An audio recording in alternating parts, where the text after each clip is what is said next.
அந்த சாலை மிகப்பெரிய சாலையா மாறும். ஆனா அதை செய்யாம அதை விரிவுபடுத்தாம எங்களுடைய மீனவ மக்களுடைய வாழ்விலும் வாழ்வாதாரத்திலையும் வாழ்வுரிமையிலையும் பெரிய நெருக்கடியை தொடர்ந்து கொடுத்து போகுது. இந்த 3 கோரிக்கை மட்டுமில்லை, இன்றைக்கு இந்த 3 கோரிக்கைக்காக மட்டும் இங்க போராடிட்டு இருக்கோம்.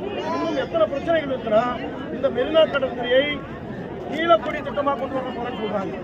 நம்ம இது காசிமேடுல இருந்து முக்கியவாக்கம் வரையில் இருக்கக்கூடிய கடற்கரையில ஒரு கடல் வழி மேம்பாலம் கொண்டு வர போறாங்க. கடல்ல மேம்பாலம் கொண்டு வந்தா எப்படி மீன் பிடிப்போம்? அறிவு இருக்குது அந்த அரசாங்கத்துக்கு. முட்டாள்கள் செய்வாங்க இந்த காரியத்தை. கடல்ல மேம்பாலம், அதுக்கப்புறம் இங்க பார்த்தா ரோப் கார் கொண்டு வரோம், அங்க வந்து கொங்கு மாரம் கொண்டு வரோம். யாருக்காக? நாங்க பூர்வகுடி மக்கள், சென்னையினுடைய பூர்வகுடி மக்கள். நாங்க எங்களுக்கு உதவி செய்யணும்.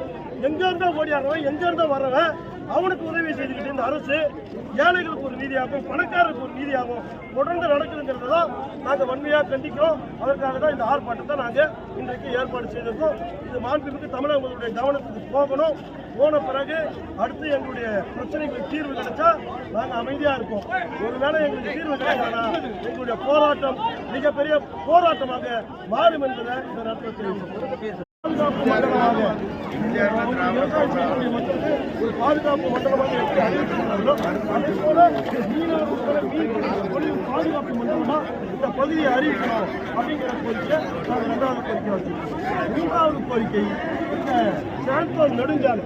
சாந்தோல் நெடுஞ்சாலை நீங்கள் நல்லா கவனிங்க, நீங்கள் பத்திரிகையாளர் கவனிங்க. ரைட் ஹவுஸ்ல இருந்து இந்த காமராஜர் சாலை குடியிற வரையிலும் இருக்கிற இடங்களெல்லாம் இடிக்கப்பட்டு மிகப்பெரிய சாலையா மாறிடுச்சு. ஆமா வீடு